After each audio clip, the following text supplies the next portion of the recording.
Hello friends, આજે આપણે Cartesian coordinates વિશે લાસ્ટ લેક્ચરમાં જોયું હતું. તો લાસ્ટ લેક્ચરમાં આપણે Cartesian coordinate system X, Y અને ઝેડમાં દર્શાવવામાં આવે છે. અને કાર્ટેશિયન કોઓર્ડિનેટ સિસ્ટમની મદદથી આપણે લેન્થ એલિમેન્ટ, સરફેસ એલિમેન્ટ અને વોલ્યુમ એલિમેન્ટની વાત કરવામાં આવેલી હતી. લેન્થ મેજર કરવા માટે લેન્થ એલિમેન્ટનો ઉપયોગ કરવામાં આવે છે, સરફેસ મેજર કરવા માટે સરફેસ એલિમેન્ટનો ઉપયોગ કરવામાં આવે છે અને વોલ્યુમ મેજર કરવા માટે આપણે વોલ્યુમ એલિમેન્ટનો ઉપયોગ કરવામાં આવે છે. તો આપણે જે સરફેસ એલિમેન્ટની વાત કરવામાં આવેલી હતી, તો સરફેસ એલિમેન્ટમાં હંમેશા ધ્યાન રાખવામાં આવતું હતું કે સરફેસ એલિમેન્ટ એ કોઈ એક ડાયરેક્શન દર્શાવે છે. સરફેસ એલિમેન્ટ એક કરતાં વધારે ભેગા કરવામાં આવે તો એ સમતલનો સરફેસ મળી જાય છે. જેમ કે હું વાયઝેડ પ્લેન માટેની વાત કરતો હતો, તો વાયઝેડ પ્લેન માટે surface element ds vector is equal two dA vector is equal two dy dz અને એક્સ કેપ મને સરફેસની ડાયરેક્શન દર્શાવતું હતું. એટલે કે હું જો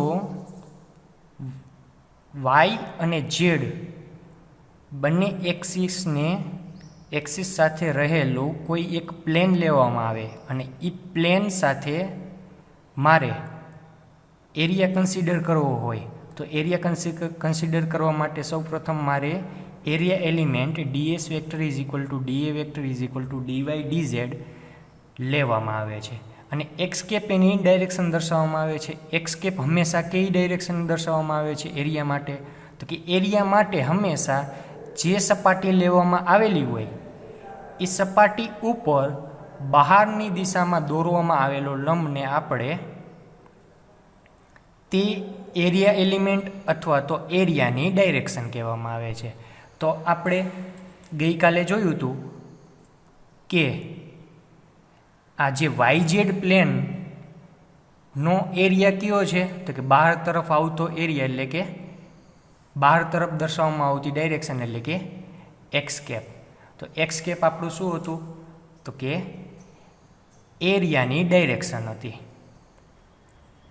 હવે આગળ હું જે જગ્યા ઉપર એરિયાની ડાયરેક્શન દર્શાવવામાં આવે છે એ એરિયાની ડાયરેક્શનમાં હંમેશા ધ્યાન રાખવામાં આવે છે કે એરિયા YZ પ્લેનમાં રહેલું છે અને તેથી એક્સનું મૂલ્ય, એક્સની વેલ્યુ હંમેશા કોન્સ્ટન્ટ રહેશે.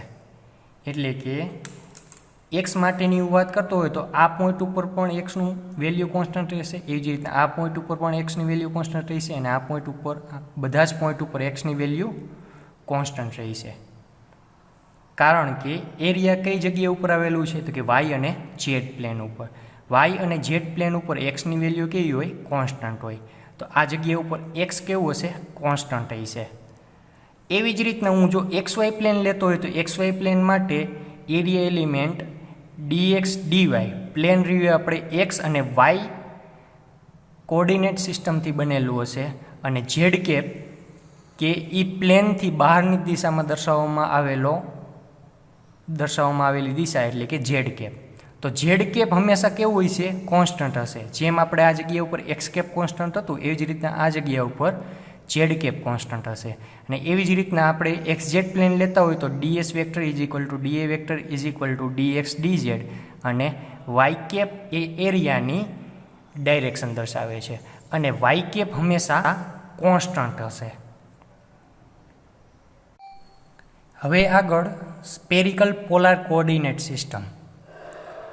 સામાન્ય રીતના આપણે કાર્ટેશિયન કોઓર્ડિનેટ સિસ્ટમનો ઉપયોગ વારંવાર કરતા હોઈએ છીએ, પણ હવે ટીવાયમાં આગળ સ્પેરિકલ પોલાર કોઓર્ડિનેટ સિસ્ટમનો ઉપયોગ કરવામાં આવશે.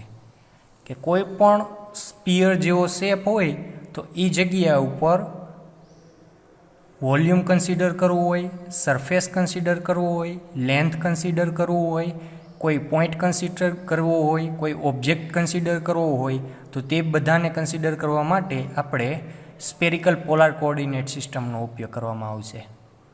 તો સ્પેરિકલ પોલાર કોઓર્ડિનેટ સિસ્ટમમાં જેમ આપણે કાર્ટેશિયન કોઓર્ડિનેટ સિસ્ટમમાં એક્સ, વાય અને ઝેડ વેક્ટર હતા, એવી જ રીતના સ્પેરિકલ પોલાર કોઓર્ડિનેટ સિસ્ટમમાં 3 વેક્ટર આવશે.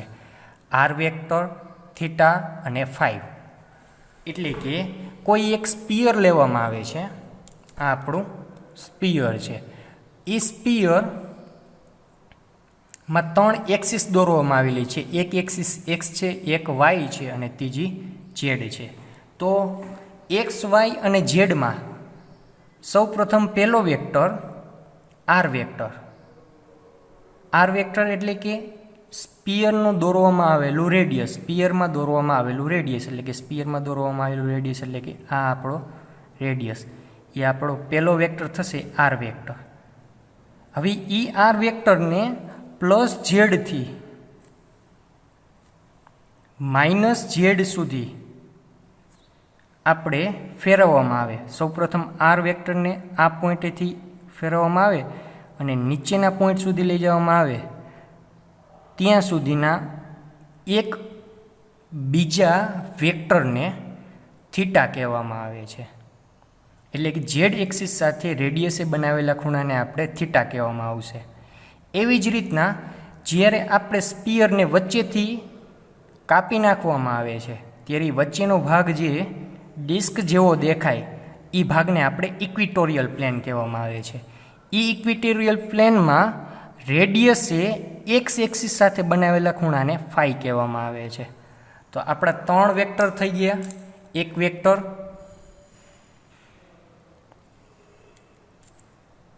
આર, બીજું થીટા અને ત્રીજું ફાઈ. તેના 3 યુનિટ વેક્ટર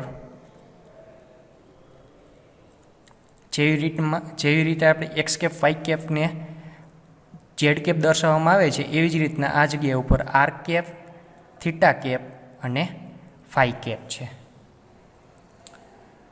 હવે આ જે વેક્ટર છે એ વેક્ટરની રેન્જ દર્શાવવામાં આવેલી છે. તો આપણે થીટા ક્યાંથી ક્યાં દર્શાવવામાં આવે છે તો કે ઝેડ અક્ષથી માઇનસ ઝેડ અક્ષ.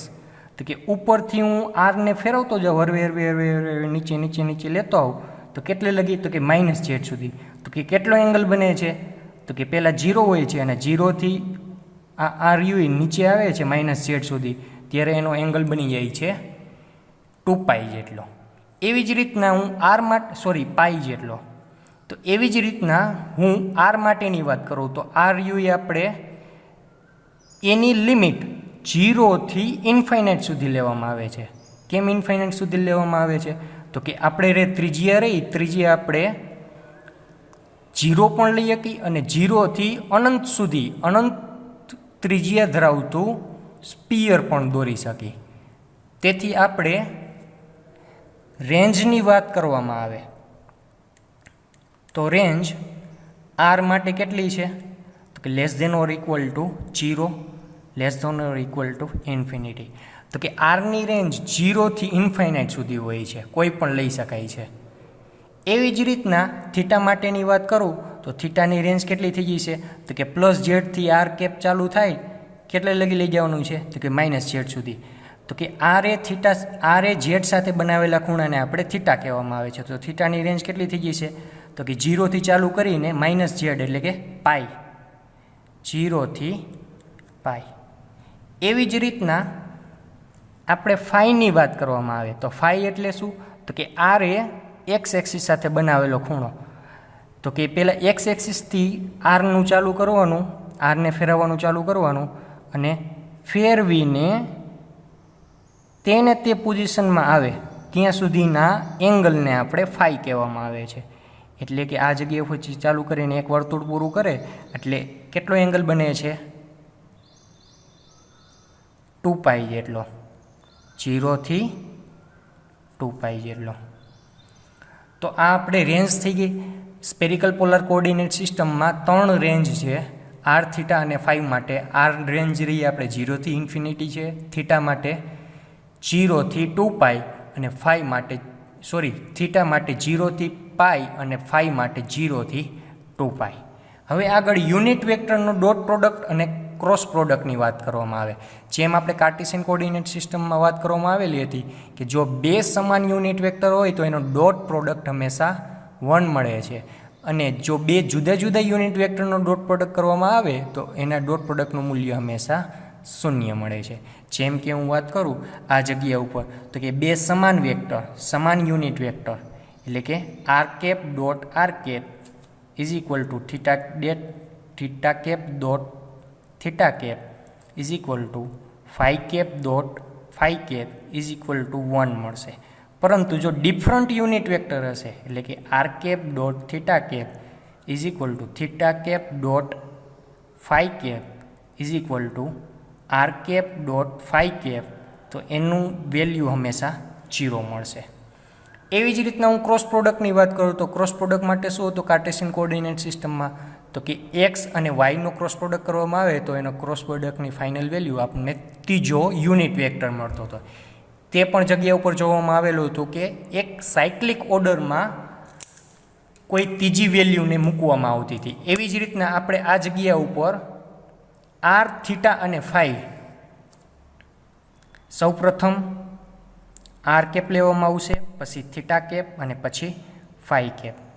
તો આરથી થીટા, પછી થીટાથી ફાઈ અને ફાઈથી આર સાયક્લિક ઓર્ડર થશે। તો કે સાયક્લિક ઓર્ડરમાં હંમેશા પોઝિટિવ વેલ્યુ મળશે અને સાયક્લિક ઓર્ડરની વિરુદ્ધ દિશામાં ચાલશો તો નેગેટિવ વેલ્યુ મળશે। જેમ કે હું વાત કરું છું તો કે R cap cross theta cap અથવા તો theta cap cross phi cap અને phi cap cross theta cap phi cap cross R cap.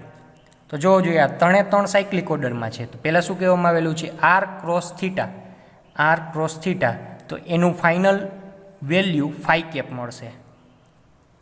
એવી જ રીતના theta cross phi final value R cap, phi cross R final value theta cap. જો cyclic ઓર્ડરનું પાલન ન થતું હોય જેમ કે થીટા ક્રોસ આર કેપ તો આપને ફાઇનલ વેલ્યુ ફાઈ તો મળશે જ પણ કેવું નેગેટિવમાં મળશે। એવી જ રીતના આર ક્રોસ ફાઈ કરતો હોય તો ફાઇનલ વેલ્યુ આપને થીટા કેપ તો મળશે પણ કેવું માઇનસ। એવી જ રીતના ફાઈ ક્રોસ થીટા કેપ કરતો હોય તો ફાઇનલ વેલ્યુ આર કેપ તો મળશે પણ કેવું નેગેટિવમાં મળશે। હવે આગળ લેન્થ એલિમેન્ટની વાત કરવામાં આવે છે કે કોઈ પણ જગ્યા ઉપર સ્પેરિકલ પોલાર કોઓર્ડિનેટ સિસ્ટમનો ઉપયોગ કરીને લેન્થ મેઝરમેન્ટ કરવાનું હોય તો લેન્થ મેઝરમેન્ટ કરવા માટે સૌપ્રથમ આપણે એનો લેન્થ એલિમેન્ટ લેવામાં આવશે અને લેન્થ એલિમેન્ટનું ઇન્ટિગ્રેશન કરવામાં આવે। તો સૌપ્રથમ આપણે સ્પેરિકલ પોલાર કોઓર્ડિનેટ સિસ્ટમનું લેન્થ એલિમેન્ટ પહેલો સ્પેરિકલ પોલાર કોઓર્ડિનેટ સિસ્ટમમાં પહેલો પોઈન્ટ છે લેન્થ એલિમેન્ટ। જેમ કાર્ટેશિયન કોઓર્ડિનેટ સિસ્ટમમાં 3 લેન્થ એલિમેન્ટ હતા એવી જ રીતના આ જગ્યા ઉપર પણ 3 લેન્થ એલિમેન્ટ છે। એક એલિમેન્ટ આર માટેનો છે, બીજો ફાઈ માટેનો અને ત્રીજો થીટા માટેનો એલિમેન્ટ છે। તો સૌપ્રથમ આર માટેને આપણે ડીએલ આર કહેવામાં આવશે અને એની value dr into R cap. Theta માટેની લેન્થ એલિમેન્ટની વાત કરવામાં આવે તો dl theta is equal to R d theta અને એની ડાયરેક્શન થીટા કેપ આવશે। અને ફાઈ કેપ માટેની વાત કરવામાં આવે તો DL phi is equal to R sine theta into D phi into phi cap. આપણે આ લેન્થ એલિમેન્ટને સ્પેરિકલ પોલાર કોઓર્ડિનેટ સિસ્ટમનું સોલ્યુશન કરીને મેળવવામાં આવે છે, પરંતુ આ જગ્યા ઉપર આપણે એ કેલ્ક્યુલેશન કરવામાં આવતું નથી। તો હવે આગળ આપણે આ લેન્થ એલિમેન્ટનો ડાયરેક્ટ યુઝ કરવામાં આવે છે। હવે આગળ એરિયા એલિમેન્ટ અથવા તો સરફેસ એલિમેન્ટ।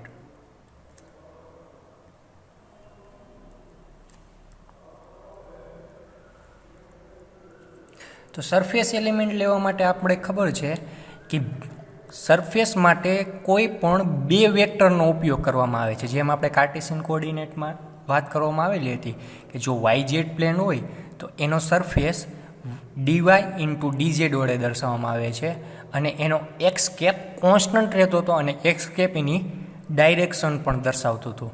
એવી જ રીતના આ જગ્યા ઉપર સરફેસ એલિમેન્ટને આપણે એક્ઝામ્પલ દ્વારા સમજીશું। તો સરફેસ એલિમેન્ટ માટે કોઈ એક સ્પીયર લઈશું. એ સ્પીયર માટે રેડિયન્સને કોન્સ્ટન્ટ રાખશું, થીટા અને ફાઈને વેરી કરાવશું. એટલે કે મેં કોઈ એક સ્પીયર લીધેલો છે, એ સ્પીયર માટે રેડિયસ કોન્સ્ટન્ટ રાખેલી છે આરને. થીટા અને ફાઈને વેરી કરાવું છું. થીટા કયો હતો અને ફાઈ કયો હતો? તો કે થીટા એટલે આર એ જેડ સાથે બનાવેલો ખૂણો, ને આપણે થીટા કહેતા હતા. ફાઈ કેને કહેતા હતા? તો કે આર એ એક સાથે બનાવેલો ખૂણો. તો વાત કરવામાં આવે તો આપણે અહીંયા આર કેવું રાખવામાં આવે છે? કોન્સ્ટન્ટ. તો એનું એરિયા એલિમેન્ટ ડીએસ આર વડે દર્શાવવામાં આવશે. જે કોન્સ્ટન્ટ હોય એના વડે દર્શાવવામાં આવશે. DS R is equal to એના સિવાયના બે કમ્પોનન્ટ, એટલે કે D theta into D phi. એટલે કે એના લેન્થ એલિમેન્ટનું ડીએલ થીટા અને ડીએલ ફાઈ બંનેનો ગુણાકાર કરી નાખવામાં આવે તો આપણને શું મળશે? તો કે ડીએસ આર મળશે. આર કોન્સ્ટન્ટ છે તો આર સિવાયના બે કમ્પોનન્ટ એટલે કે થીટા અને ફાઇવ બંનેનો ગુણાકાર કરી નાખવામાં આવે તો કે આર ઇન્ટુ આર એટલે R square into sine theta D theta into D phi. અને ડાયરેક્શન કઈ મળશે? તો કે હંમેશા ધ્યાન રાખવું, જે કોન્સ્ટન્ટ હોય એ જ ડાયરેક્શન એટલે કે આર કેપ. તો આ આપણે લેન્થ એલિમેન્ટ થયું કે આ જગ્યા ઉપર આર શું હતું? કોન્સ્ટન્ટ હતું. તો કે હવે સ્પીયર માટે જો એરિયા કન્સિડર કરવો હોય તો એરિયા ઇઝ ઇક્વલ ટુ આપણે કોઈ એક સ્મોલ સરફેસ એલિમેન્ટ લીધેલું છે. સરફેસ એલિમેન્ટનું જો આપણે ઇન્ટિગ્રેશન કરી નાખવામાં આવે તો આપણને એરિયા મળી જશે. તો એરિયા કન્સિડર કરવા માટે આપણે ડીએસઆરનું ઇન્ટિગ્રેશન કરવામાં આવશે. તો કે integration of dsr is equal to ડીએસઆરની વેલ્યુ મૂકી તો શું મળશે? તો કે R square sine theta into d theta into D phi, અને આર કેપ એની ડાયરેક્શન છે. તો આપણે અહીંયા જગ્યા ઉપર બે ઇન્ટિગ્રેશન છે, એક ડી થીટા અને એક ડી ફાઇવનું. તો આપણે ડબલ ઇન્ટિગ્રેશન કરવું પડશે, એક થીટા માટે અને એક ફાઇવ માટે. તો આપણે ખબર છે કે કોઈ સ્પીયર માટે થીટા ક્યાંથી ક્યાં વેરી કરે છે? તો કે પ્લસ ઝેડથી માઇનસ ઝેડ સુધી. તો થીટાનો એંગલ કેટલો બની જશે? તો કે થીટા રહ્યું એ આપણે 0 થી પાઈ. ફાઈ માટેની વાત કરવામાં આવે ક્યાંથી વેરી કરે છે? તો કે એક્સ એ આર સાથે બનાવેલા ખૂણાને આપણે ફાઈ કહેવામાં આવે છે, અને એ એક રોટેશન જેટલું હોય છે. એક રોટેશનનો એંગલ કેટલો થઈ જશે? તો કે 0 થી 2 પાઈ. તો બંને લિમિટને હું ઇન્ટિગ્રેશનમાં મૂકું છું તો શું બને છે આગળ? તો કે એરિયા ઇઝ ઇક્વલ ટુ ઇન્ટિગ્રેશનમાં લિમિટ મૂકવામાં આવે તો 0 થી પાઈ થીટા માટેની લિમિટ છે, 0 થી 2 પાઈ ફાઈ માટેની લિમિટ છે. તો શું બની જશે આગળ? તો કે આપણે આર રહ્યું એ આપણે આ જગ્યા ઉપર શું છે? કોન્સ્ટન્ટ રાખવામાં આવેલું છે. તો કે R is equal to capital R, ને હું કોન્સ્ટન્ટ રાખી દઉં છું.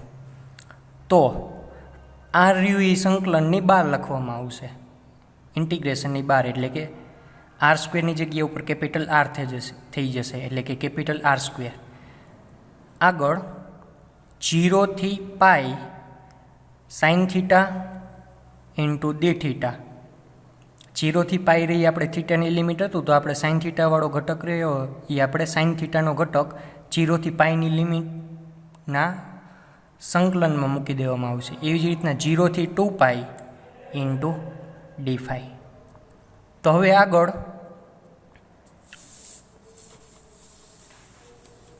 શું કરવામાં આવે છે? તો કે આર સ્ક્વેર સાઇન થીટાનું સંકલન આપણને માઇનસ કોસ થીટા મળે છે, અને લિમિટ કેટલી બને છે? તો કે 0 થી પાઈ. એવી જ રીતના ડી ફાઈનું સંકલન ફાઈ મળે છે અને લિમિટ 0 થી 2 પાઈ. આ આપણને એરિયા મળે છે.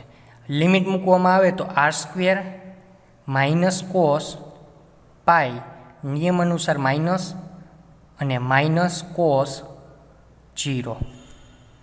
એવી જ રીતના ફાઈમાં લિમિટ મૂકવામાં આવે છે તો 2π - 0। તો r² - cos π એટલે -1 અને -1 ઇન્ટુ માઇનસ એટલે કે +1 minus minus plus cos 0 1 into 2π 2π into 2 4π r²। તો આપણને ખબર છે કે કોઈ પણ સ્પીયરનો એરિયા કેટલો હોય છે તો કે 4π r² જેટલો હોય છે।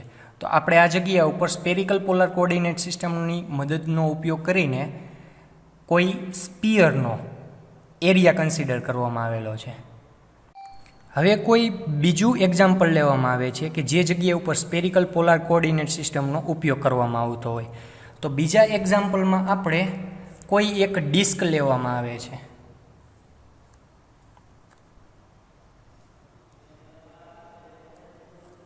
એ ડિસ્કમાં આપણે x, y અને z કોઓર્ડિનેટ સિસ્ટમ દર્શાવવામાં આવે તો આવી રીતના આ x છે, આ y છે અને z છે અને આ આપણી રેડિયસ r છે।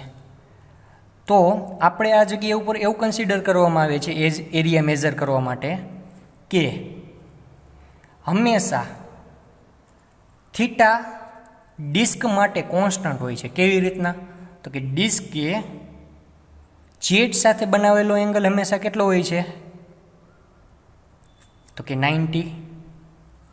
તેથી થીટા કેવો થઈ જશે કોન્સ્ટન્ટ કેટલો તો કે 90। એવી જ રીતના ફાઈની વાત કરવામાં આવે તો ફાઈ કેને કન્સિડર કરવામાં આવે છે તો કે x અને r એ એકબીજા સાથે બનાવેલા ખૂણાને આપણે ફાઈ કહેવામાં આવે છે। તો ફાઈ આ જગ્યા ઉપર ડિસ્ક માટે એક વર્તુળ પૂરું કરે તો એના માટેનો એંગલ કેટલો થઈ જશે તો કે એંગલ એના માટેનો ફાઈ 0 થી 2π થઈ જશે।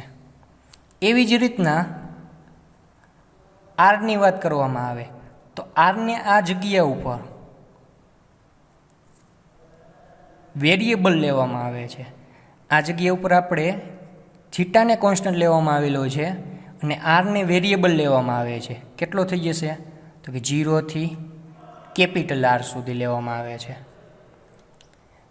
આપણે ડિસ્કનો એરિયા કન્સિડર કરવાનો છે તો એરિયા કન્સિડર કરવા માટે આપણે સૌપ્રથમ શું કરવામાં આવેલું છે તો કે ડિસ્ક માટે r, થીટા અને ફાઈની રેન્જ કન્સિડર કરવામાં આવેલી છે। તો હંમેશા ડિસ્ક માટે થીટાની વેલ્યુ હંમેશા 90 હોય છે કારણ કે ડિસ્કમાં દોરવામાં આવેલો દરેક રેડિયસ z એક્સિસ સાથે બનાવેલો ખૂણો 90 હોય છે। તેથી થીટા આપણો 90 થઈ જાય છે। ફાઈની વેલ્યુ એક વર્તુળમાં વેરી કરે છે તેથી તેનો એંગલ 0 થી 2π જેટલો થઈ જશે અને એના રેડિયસને આપણે આ જગ્યા ઉપર વેરિયેબલ લેવામાં આવેલું છે। કેટલું તો કે 0 થી r જેટલું। તો આપણે આ ડિસ્ક માટે એરિયા કન્સિડર કરવો હોય તો એરિયા કેવી રીતના કન્સિડર કરી શકાશે તો કે એરિયા ઇઝ ઇક્વલ ટુ પહેલાં તો એનો એરિયા એલિમેન્ટ શું થશે તો કે આપણે આ જગ્યા ઉપર કયો કોમ્પોનન્ટ કોન્સ્ટન્ટ છે તો કે ds થીટા આપણું કોન્સ્ટન્ટ છે। તો ds થીટા બરાબર હું શું લખી શકીશ તો કે ds થીટામાં આપણે r અને ફાઈના લેન્થ એલિમેન્ટ લખવામાં આવશે। r અને ફાઈના લેન્થ એલિમેન્ટ એટલે ક્યાં થશે તો આપણને ખબર છે r અને ફાઈનો લેન્થ એલિમેન્ટ એટલે rનો લેન્થ એલિમેન્ટ એટલે કે dr r કેપ અને ફાઈનો લેન્થ એલિમેન્ટ એટલે કે r sin theta d phi into phi cap. તો આ જગ્યા ઉપર આપણે બંનેના લેન્થ એલિમેન્ટનો ડોટ પ્રોડક્ટ કરવામાં આવે તો શું બનશે તો કે r sin theta dr d phi અને થીટા કેપ એની એરિયા ડાયરેક્શન થશે। તો આપણે હવે ડિસ્કનું એરિયા મેઝર કરવાનો છે। તો ડિસ્કનો એરિયા મેઝર કરવો હોય તો શું કરવું પડે તો કે એના એરિયા એલિમેન્ટનો ઇન્ટિગ્રેશન કરી નાખવું પડે।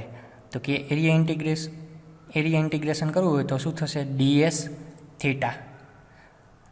થીટાનું મૂલ્ય મૂકવામાં આવે તો શું બનશે તો કે r sin theta dr d phi theta cap.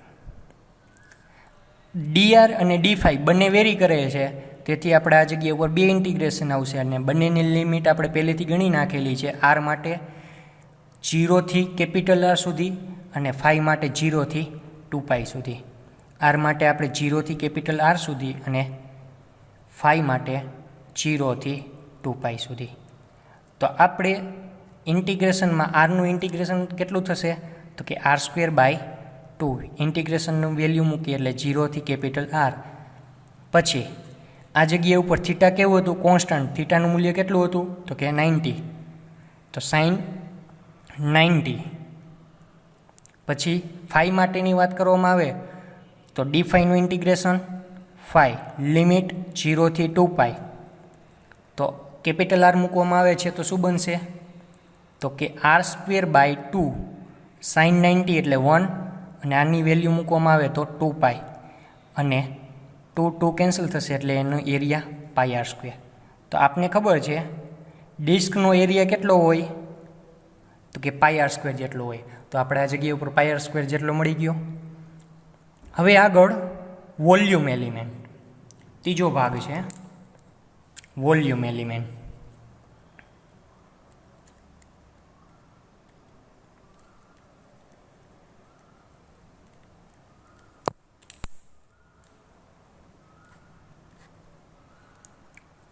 તો વોલ્યુમ એલિમેન્ટમાં આપને ખબર છે કે જે લેન્થ એલિમેન્ટના 3 ભાગ છે એ 3 ભાગને એકબીજા સાથે ગુણાકાર કરી નાખવામાં આવે તો આપણે શું મળી જાય છે?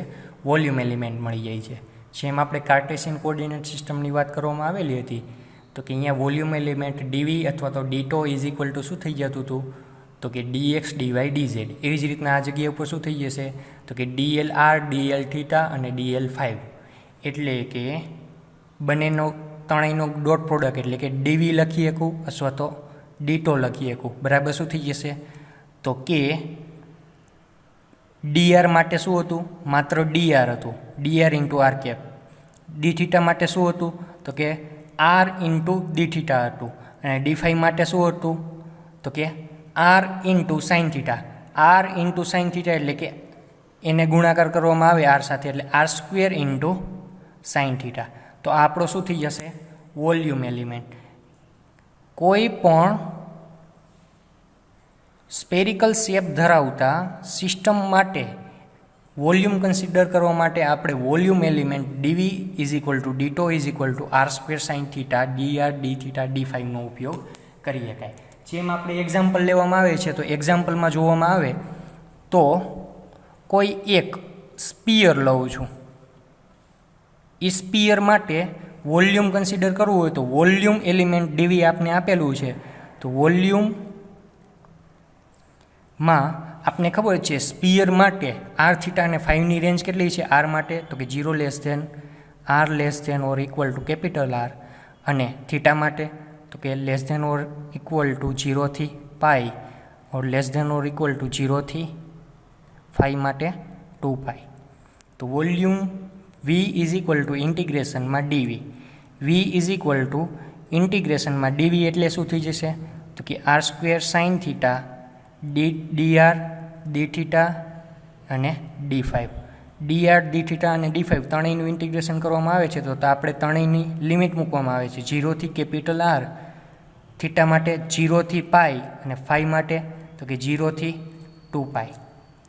તો v ઇઝ ઇક્વલ ટુ શું થઈ જશે તો કે r²નું ઇન્ટિગ્રેશન તો કે r³/3 લિમિટ 0 થી કેપિટલ R. સાઇન થીટાનું ઇન્ટિગ્રેશન તો કે માઇનસ કોસ થીટા લિમિટ 0 થી π અને d5નું ઇન્ટિગ્રેશન phi લિમિટ 0 થી 2π. હવે આગળ v લિમિટ મૂકવામાં આવે છે તો r³/3. આમાં લિમિટ મૂકવામાં આવે છે તો માઇનસ કોસ π માઇનસ નિયમનો અને માઇનસ કોસ 0. એવી જ રીતના આમાં લિમિટ મૂકવામાં આવે છે તો 2π માઇનસ 0. તો માઇનસ r³/3 માઇનસ કોસ π એટલે -1 ઇન્ટુ માઇનસ એટલે +1 1 માઇનસ માઇનસ પ્લસ કોસ 0 એટલે 1 ઇન્ટુ 2π. 2 ઇન્ટુ 2π એટલે કે 4/3. 1 + 1 એટલે કે 2 ઇન્ટુ 2π એટલે 4π/3 અને r3. તો આપણને સ્પીયરનું વોલ્યુમ મળી ગયેલું છે. તો આપને ખબર છે સ્પીયરનું વોલ્યુમની વેલ્યુ કેટલી મળે છે? 4/3 πr3, જે આપણે સ્પેરિકલ પોલાર કોર્ડિનેટ સિસ્ટમથી મેળવેલું છે. તો હવે આગળ આપણે સ્પેરિકલ પોલાર કોર્ડિનેટ સિસ્ટમના વધુ એક્ઝામ્પલ જોઈને આ કોન્સેપ્ટને ક્લિયર કરીશું.